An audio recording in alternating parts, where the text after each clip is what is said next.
تم نے اٹھا کر کھا لیا. بچہ اصل میں یہ اپنی خودی کا اظہار کرتا ہے کہ یہ میرا گھر ہے, یہ میرے باپ کی کمائی ہے, اور اس کمائی کا سب سے پہلا حقدار میں ہوں, میں کھاؤں گا بعد میں تم کھاؤ. اچھا, ہم یہ جو سمجھتے ہیں کہ صاحب یہ مہمانوں کے سامنے بے عزتی ہو گئی, جس مہمان کے گھر کو آپ جائیں گے تو ان کا بچہ بھی ویسے ہی ہوتا ہے, یہ تو فطرت ہے. بچوں کو کہنا چاہیے مہمان اگر آ جائیں, مہمان کے کھانے سے پہلے اٹھا کر آپ خود دیجئے بچے کو, اپنے بچے کو, کیا اس میں برا ہے؟ کیوں ہماری خواتین اسے معیوب سمجھتی ہیں؟ بچوں کی فطرت کو نہیں پہچاننے کے نتیجے میں کیا ہماری خواتین یہ سمجھتی ہیں کہ یہ جو مہمان آئے ان کے گھر کے بچے جو ہے وہ زمزم کے دھلے ہوئے ہیں, ان کے بچے آسمان سے اترے ہوئے ہیں اور ان کو شوق نہیں کھانے اور پینے کا؟ سب بچے اپنی ملکیت کا اظہار کرتے ہیں. اسی لیے بچوں میں جو لڑائی ہوتی ہے کار اور ٹائز میں, وہ کس بات پر؟ میں اس کا مالک ہوں, جب تک میں اسے استعمال نہ کر لوں تم استعمال نہیں کر سکتے. یہ ان کی خودی کے اظہار کی چیزیں ہیں. مالکانہ تصرف اور تجربے کرنا اور ضد کرنا, یہ ان کی خودی کے اظہار ہوتے ہیں. خودی کا چوتھا اظہار, اپنی خودی کو کیسے ظاہر کرتے ہیں, اس کا چوتھا اظہار یہ ہے کہ بچے الگ الگ وقت جو کھیلتے ہیں ان کھیل پر آپ نگاہ رکھیں تو کبھی آپ نظر آئے گا آپ کو کہ ایک بچہ اس میں باپ بن جاتا ہے, ایک بچہ اس میں ماں بن جاتا ہے, اور دوسرے بچے بچے بن جاتے ہیں. تو باپ یہ کما کر لاتا ہے, ماں ان کے لیے کھانا پکاتی ہے, یہ سب آپ دیکھتے ہیں. یہ کیا چیز ہے؟ بچوں کے اندر پیرنٹ ایگو ڈیولپ ہوتا ہے, جذبہ ترحم, بڑپن اور ذمہ داری کا احساس. یہ اصل میں وہ سب سیکھتے ہیں. بعض دفعہ آپ دیکھتے ہیں کہ چھوٹی بچی کو ایک اور بچی گود میں ڈال کر سہلاتی ہے اور سلاتی ہے, نہیں بیٹا امی آ جائیں گے, فلاں آ جائیں گے. تو یہ مطلب یہ کہ اس کے اندر وہ پیرنٹ ایگو ہے جو ڈیولپ ہوتا ہے. اسی طرح بعض دفعہ بچوں کو دیکھتے ہیں کہ پانی میں کیچڑ میں کھیلتے ہیں اور بکواس کرتے ہیں, تو وہ چائلڈ ایگو ہے جو بے معنی کام کرتے ہیں.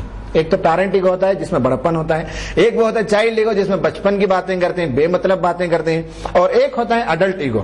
بچوں کو آپ دیکھتے ہیں کھلونا توڑتا ہے, ہمارے بچے بھی کھلونا توڑتے ہیں, بھاری کھلونا, قیمتی کھلونا 200-500 روپے کا لائیں, اسے کھولتے توڑتے اس کے اندر سے چھوٹا سا میگنیٹ نکلتا, وہ بڑی ان کی دریافت ہوتی ہے. بہت بڑا کمال ریسرچ کیا انہوں نے, یہ ان کا اڈلٹ ایگو ہے. میں یہ کہتا ہوں, میں نے ایک جگہ کہا تو ایک خاتون نے مجھ سے سوال کیا کہ آپ تو اس طرح سے کہہ رہے ہیں کہ صاحب 200-250 روپے کا کھلونا ہمارے بچے توڑ دیں اور آپ کہتے ہیں کہ اچھی بات ہے. میں نے کہا آپ اسکول میں کتنا فیس بھرتی ہیں؟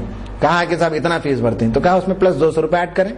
اسکول میں جو بچے سیکھ کر آتے ہیں, یہ بھی تو سیکھنے ہی کا ہے, پرنسپل یہاں سیکھتے ہیں. بچے کھولتے ہیں, اس کے نٹ اینڈ بولٹ کو جمع کرنا سمجھتے ہیں, اس کے اندر ویلز کیسے کام کرتے ہیں اسے دیکھتے ہیں, گیئر کیسا کام کرتا ہے, بیٹری کیسے کام کرتی ہے, ریموٹ کیسے کام کرتا ہے, یہ سب بچے تجربے کرتے ہیں. یہ بھی تو ان کے تعلیمی کا حصہ ہے. آپ تو اسکول میں مہینے میں جو ہے 2-3 ہزار اور 5 ہزار روپے فیس بھرتے ہیں, اور مہینے میں اگر کھلونا ٹوٹ جائے 150-200 روپے کا تو آپ اس کے ساتھ اسے ایڈ کر لیں. یہ گویا ان کا adult ego, child ego, parent ego اور اڈلٹ ایگو. اس کے ذریعے سے ان کی خودی کا اظہار ہوتا ہے. یہ خودی کے اظہار کے طریقے ہیں. خودی کب مجروح ہوتی ہے بچوں کی؟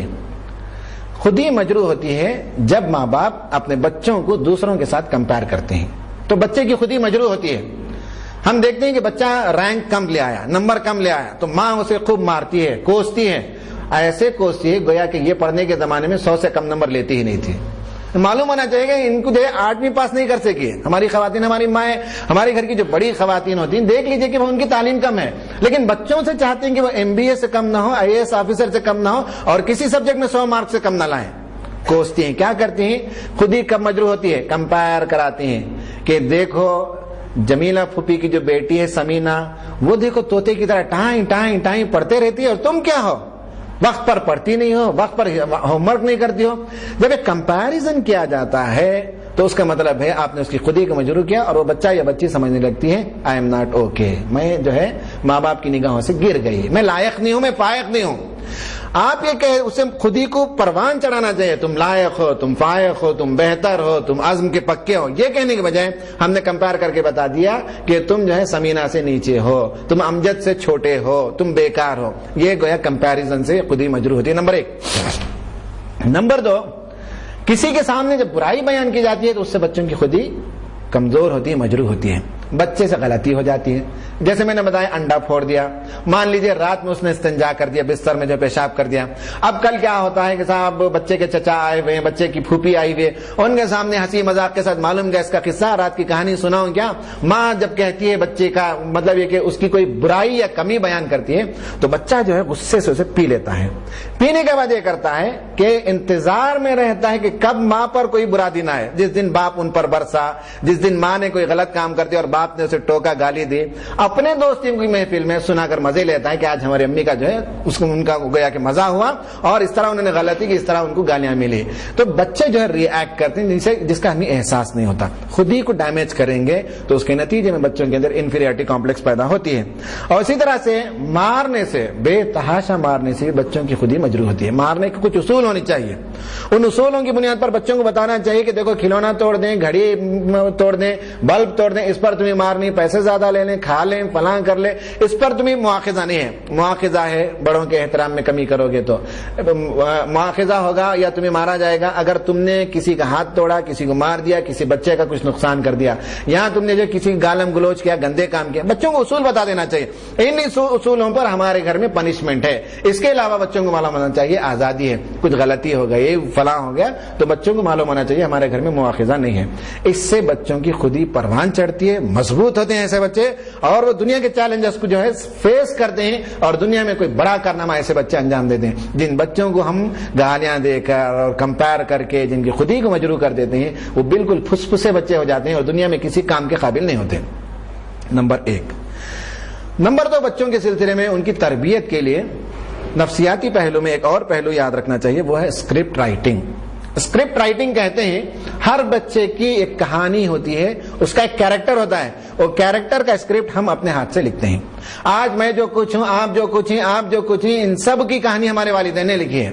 اگر ہم ایک اچھے تاجر ہیں, ہم اچھے بزنس مین ہیں, تو اس کی کہانی بھی ہمارے والدین نے لکھا کہ تم بہت ہمت والے ہو, شجاعت والے ہو. اگر آج دنیا میں ہم ناکام ہیں تو اس کی کہانی بھی والدین نے لکھا جس کا کیریکٹر ہم پلے کرتے ہیں کہ دنیا میں تم کسی کام کے قابل نہیں ہو. اگر آج ہم اچھے مقرر ہیں تو اس میں والدین نے وہ ہمارا کیریکٹر تحریر کیا اور اس کی اسکرپٹ رائٹنگ کی کہ دنیا میں تم ایکسپریس کر سکتے ہو, میرا بیٹا بڑا زبردست ہے, اپنے خیالات کو اظہار کر سکتا ہے. یہ اسکرپٹ رائٹنگ ہے جو ماں باپ کرتے ہیں. ہم بھی اپنے بچوں کی اسکرپٹ رائٹنگ کرتے ہیں, گویا کہ ہم ایک کہانی ان کی لکھتے ہیں اور بڑے ہو کر اس کہانی کو وہ رول پلے کرتے ہیں, کیریکٹر پلے کرتے ہیں.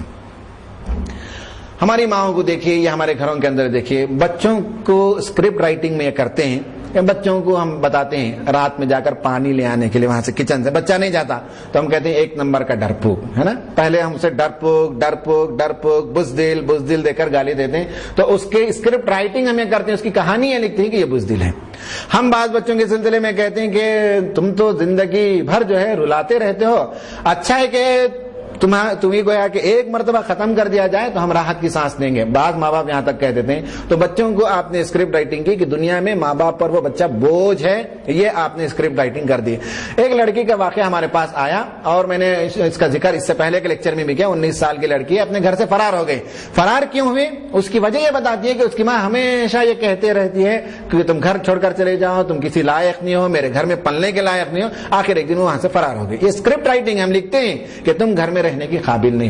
ہم کسی کو کہتے ہیں گدھا, بے وقوف, نامعقول.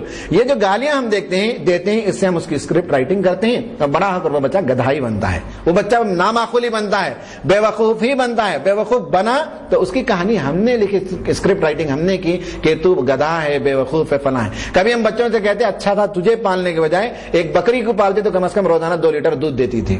تو معلوم ہے کہ صاحب بکری تو قیمتی ہے, ہم اس سے کم قیمت کے ہیں. یہ اسکرپٹ رائٹنگ بچوں کی ماں باپ کرتے رہتے ہیں, کہانی لکھتے ہیں اور وہ کیریکٹر بڑے ہو کر وہی پلے کرتے ہیں بچے. تو اس اسکرپٹ رائٹنگ میں بہت توجہ دینے کی ضرورت ہے کہ ہم ان کو ان کی فطری صلاحیتوں کے اظہار کا موقع دیں. اسکرپٹ رائٹنگ میں پہلی چیز ہے کہ بچہ جو کرنا چاہتا ہے, کوئی لکھتا ہے, کوئی بولتا ہے, کوئی پڑھتا ہے, کوئی ڈرائنگ کرتا ہے, کوئی آرٹ کرتا ہے, ہر آدمی کی ایک صلاحیت ہوتی ہے, وہ کرنا چاہتے ہیں, تو آپ اسے فراہم کیجئے تاکہ آپ اس کی اسکرپٹ رائٹنگ یہ کریں کہ تم بہت اچھے ہو, خوب ہو, آگے بڑھو اس میدان میں. یہ ہماری اسکرپٹ رائٹنگ بچوں کی ہونی چاہیے. بعض دفعہ بچے غلطی بھی کرتے ہیں تو بولنے کا طریقہ یہ ہونا چاہیے, بیٹا یہ تو غلط لڑکے کرنے کا کام ہے, تم نے یہ کیسے کر دیا.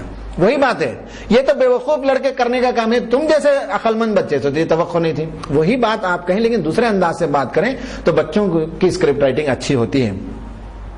میں آپ کو 1-2 واقعات سناتا ہوں. آپ اگر کبھی پڑھا ہو تو آپ نے شاید اس پہلو سے نہیں دیکھا ہوگا.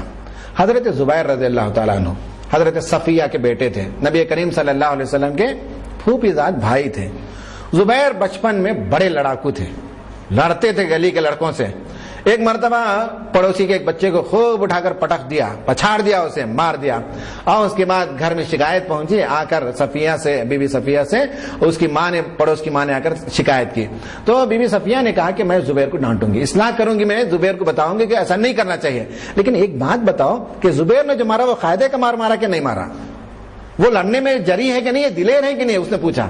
تو اس سے معلوم ہوا کہ ان کی جو اسکرپٹ رائٹنگ بچپن سے بی بی صفیہ نے کی وہ یہ کہ تم دلیر ہو، تم جوان مرد ہو، تم قابل ہو، تم مقابلہ کر سکتے ہو. یہ ان کی اسکرپٹ رائٹنگ ہے. آگے چل کر اسلامی تاریخ میں دیکھتے ہیں کہ حضرت زبیر کے جو کارنامے ہیں، جنگ بدر میں انہوں نے جو کارنامہ انجام دیا کہ جدھر جھک پڑتے ادھر صفوں کو کاٹ ڈالتے تھے، اور زبردست اپنے تلوار سے انہوں نے کارنامے انجام دیے. اللہ کے رسول اتنا خوش ہوئے اس دن کہ کہا، جب وہ زرد امامہ باندھے ہوئے تھے تو کیا بات ہے زبیر، آج فرشتے بھی زرد امامہ باندھ کر اترے ہیں میدان میں جنگ بدر میں، تم بھی زرد امامہ پہنے ہو اور فرشتے بھی زرد امامہ پہن کر اترے ہیں. اور انہوں نے جو تلوار سے جو کام کیا ہے، ایسے لوگوں کی گردنوں کو، ہڈیوں کو کاٹا ہے، اس تلوار میں دندان پڑ گئے، آرے کی طرح دندان پڑ گئے. اور اس دندان کے پڑنے والی اس تلوار کو اللہ کے رسول اتنا پسند کیے کہ اپنے پاس جو ہے اسے محفوظ رکھا. اللہ کے رسول کے چلے جانے کے بعد حضرت ابوبکر کے پاس وہ محفوظ رہا، اس کے بعد حضرت عمر کے پاس وہ تلوار محفوظ رہی. اس تلوار کو حضرت عمر اپنے ہاں لگا کر رکھتے تھے جس میں دندان پڑ گئے تھے، اس لیے کہ حضرت زبیر نے جنگ بدر میں وہ کارنامے انجام دیے تھے. اس کے بعد ابن زبیر، حضرت زبیر کے بیٹے نے، حضرت